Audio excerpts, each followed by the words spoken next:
Hi there, Internet. My name's Court, and you've got courtside seats for my review of The Falcon and the Winter Soldier Episode 5, The Whole World is Watching. Let's do it.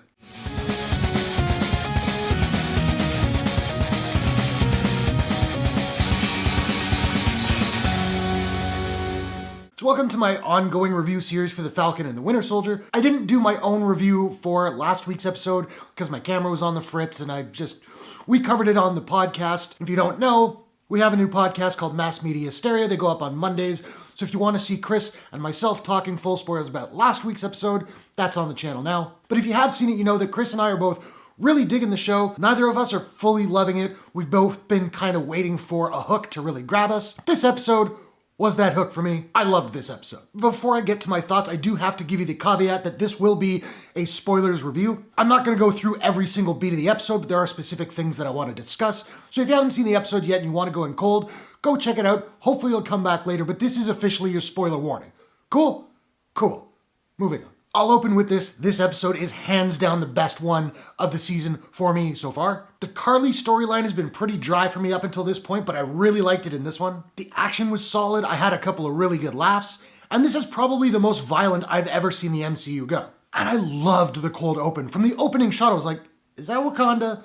And then we get the title card, and I got chills. And just watching Io say the trigger words and seeing the pain and the fight and eventually the relief on Bucky's face was really powerful. Particularly when she said, "You're free." I'm loving Sebastian Stan on this show. And I thought the conversation between Bucky, Sam, and Zemo about how being a super soldier is inexplicably tied to the concept of supremacy, I thought that was fascinating, and it makes sense. And of course that plays out considerably later in the episode. And we finally learn why the Flag Smashers are doing what they do. We know that they wanted the world to go back to what it was like during the blip, but we didn't really know why. Here we get the answer. With so many people disappeared, a lot of displaced people were welcomed with open arms.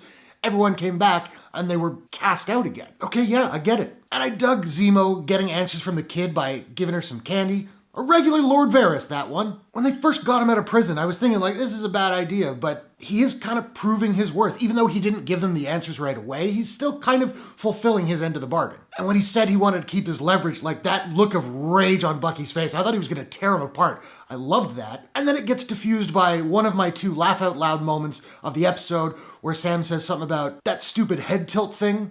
And then it cuts to Zemo who's like, that was great. I'm always a sucker for enemies having a good old-fashioned chat. Granted, Sam and Karli are not necessarily enemies, but you know what I mean. De Niro and Pacino in Heat, Batman and the Joker in The Dark Knight, like I love that kind of stuff. And I love this scene until John messed it all up. Prior to that though, we see him kind of deciding that he's got to go in and help out. And just the way he's talking, like he's the guy who should be making decisions, I really did start getting the impression that he thinks he's better than everybody else. Which of course recalls the conversation about supremacy. And then after the fight, he steals that one last vial of the super soldier serum and we see where this is going. And even though he hasn't taken the serum yet, we see more of that attitude when he puts down the shield to fight Sam. Like, there's clear condescension there. Then Io and the Dora Milaje show up, and that whole fight sequence was amazing. It also had my other laugh out loud moment of the episode where John's really getting his ass handed to him, and Bucky shouts out like, "Looking strong there, John." That was great. I also really dug the scene between John and Lamar, where you can clearly see the wheels turning in John's head, clearly wanting to take the serum and looking for approval from Lamar, which he gets in flying colors. And I was really hoping they wouldn't show him taking the serum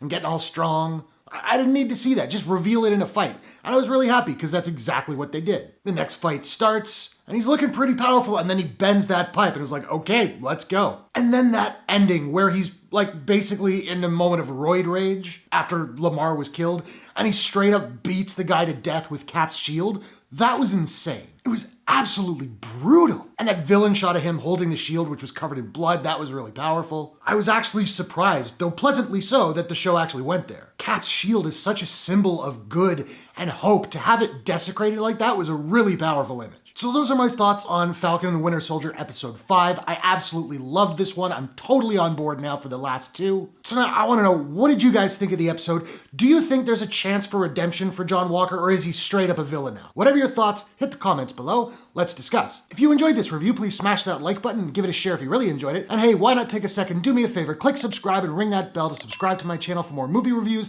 entertainment news, trailer reactions, Falcon, Winter Soldier, all that good stuff. Hope you guys are all safe and healthy. Thanks very much for watching. I will see you all in the next one. Take care.